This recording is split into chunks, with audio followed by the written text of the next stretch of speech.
Everyone. Today I'm gonna be talking to you guys about how to drive for Lyft and Uber. It's bright in the morning. It's about 7:59 a.m. Just starting. But give a few rides here. So basically, you want to drive for Uber and Lyft. What you have to do is um, submit a lot of documents. Um, that's the first step. So some of the documents you would need to submit is just taking a picture of your driver's license, making sure it's current and up to date. Um, Also, your vehicle certificate, your vehicle, like, yeah, your vehicle certificate, making sure it has your name on it. I don't know if you can, if it's not your car and the vehicle certificate has somebody else's name on it. I don't know if you can still um, drive for Uber and Lyft. I'm pretty sure there's a way to do that, but I know it's my vehicle, so I turn it in and they make sure that it matches my name. Another thing is turning in your insurance, making sure your insurance is up to date, taking a picture of the policy, and yeah, making sure that your insurance is up to date. Um, so yeah, the other documents you would need is actually you have to do a vehicle inspection, which I know I just drive for Lyft, but Uber and Lyft pretty much you need the same documents. With the vehicle inspection, you just need to go to a certified location that Lyft or Uber approves and get your inspection. Check your seat belts, make sure all of them are in. Make sure, I think you have to have a four-door vehicle. Make sure your steering wheel is working properly, your engine, and a bunch of other stuff. Making sure just that like you're safe to be on the road. So yeah, you get the vehicle inspection. They just check off that your car is safe to be driving for Uber or Lyft, and then take a picture of that as well and submit it. So I'm trying to think what other documents you need. I think I've covered most of them. I do know. So driving for Lyft, you need to download, and Uber, you need to download the Lyft driver app or Uber driver app, which basically you can just go on Apple Store, or if you have an Android, just go on Google Play or whatever that is. Um, Download the app and it's free. And then that's where you submit. So the application process is basically just submitting those documents. Um, I know it doesn't take that long, to be honest.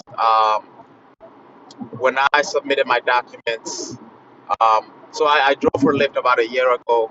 I think when I first submitted my documents, it took about a week for everything to get approved, and then I had to buy a new car because something happened to my old car. It was kind of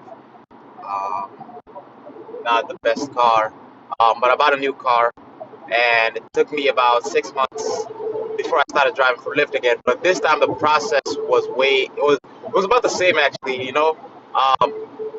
They told me it could take about a day for everything to get approved, which I was surprised by, but it took about 4 to 5 days. So it's still a quick process. It felt long because I wanted to start driving right away, but they even said it could even just take 24 hours for every if you turn in all your documents, including the vehicle inspection, for you to get approved right away. So I think the process could be quick. Another step I missed was actually a background check, which you don't have to submit anything for that. They just do it. That's the process that could take um, a day or 4 or 5 or even a week, 2 weeks, whatever. But usually, I mean, they told me it could take less than like 24 hours is what they mentioned at first, but it took longer than that. So yeah, with the background check, I just think they check your driving record, your driving history. I don't know if they check it if you have any criminal history or anything like that. Um, so I really think though, um, I encourage everybody to drive for Lyft and Uber if you are able to. And I would say my personal opinion on it is do it part time. So um, my last vehicle I drove full time for Uber and Lyft, and I think that was part of the reason that the vehicle got older faster. So with this vehicle now, um, my goal is to I usually just drive um, about 2 to 3 hours. I have another full time job, so I usually just drive 2 to 3 hours a day. Um, Not even about 2 hours a day, Monday through Friday, and then I drive about I don't know 3 hours on Saturday and Sunday. Between Saturday and Sunday, I probably drive. I don't even think I get to 6 hours total. So I'm basically driving. say, let's see, 2, 5 is 10, like 15 hours a week. I don't even think I get up to there. I'm probably driving like 8 to 10 hours a week, and I feel like the money I'm making is pretty decent enough. And if I had to be 100% honest, um, of how much I think I make an hour. I know I've been averaging 20 an hour. I don't know if it's gonna stay that way. Um, so I feel like that's pretty good amount. But obviously you gotta include the gas, the wear and tear on your car, which like I said, that's the reason I'm doing it part time. I hope that doesn't have as much wear and tear. I don't think it should. Um, so yeah, that's a good way. Like I said, my recommendation is don't do it full time unless you have two vehicles. If you just have one vehicle and you also use it for everything else, I don't think you want to do it full time because it could definitely you're gonna have to do regular maintenance on your car, which you should already be doing, but like you're gonna have to do it way more frequently, and also you definitely have to expect some stuff to start breaking down on your car after like 6 7 months. I would say you might have to change your tires more often. There's a lot of things that you don't really expect, but I've noticed driving it full time, like 40 hours a week, definitely have to keep up the maintenance on your car. So that's about it. Like I said, once you get approved, all you have to do is basically turn the Lyft or Uber driver app on. From there, if you're in the city, I live in Minneapolis, Minnesota, so it's a pretty, I mean, it's not the biggest city, but it's a busy enough city. I would say if you live in a city, for sure, when you turn your app on, you should get a ride but within less than 5 minutes, like 3 minutes, sometimes even right away. Usually, if you're like on a weekend or something where it's busy, you should get right away. If you live in a smaller area, like maybe like the suburbs are actually really good because a lot of people are heading to the cities. So living in the suburbs could be an advantage, and people are dropping their kids off to games or I don't know, going out to eat and different things, or like so that also could be really good. I would say the place you don't want to live and drive for Lyft or Uber is definitely in a smaller rural area.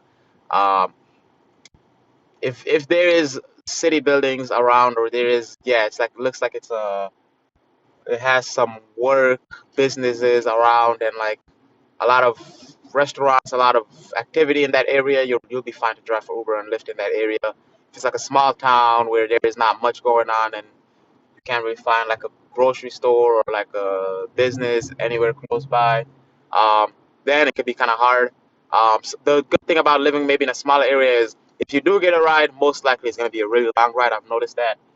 Sometimes I would end up in the middle of nowhere basically, and when I'm giving rides, they end up being some pretty long rides and they pay pretty good, but they're so infrequent that I would prefer to be stuck in the city. So that's about it. You turn your app on, like you get a passenger to drop off and then you accept the ride, and then you basically go drive to that location, pick them up, take them to that location that they want to go to, and then you you have to click something or press something to say that you have dropped them off, and then you get your next ride. And usually with Lyft, I don't know if Uber does this, but with Lyft you can even get another ride request in the middle of your current ride, and basically it just goes in queue, and after you drop that person off, you go pick the other passenger up. And I don't think there's a way to accept or deny that ride that comes in queue, but there is a way to turn off to let Lyft know that you want to give your last ride so that you can turn the app off after whoever you're currently picking up.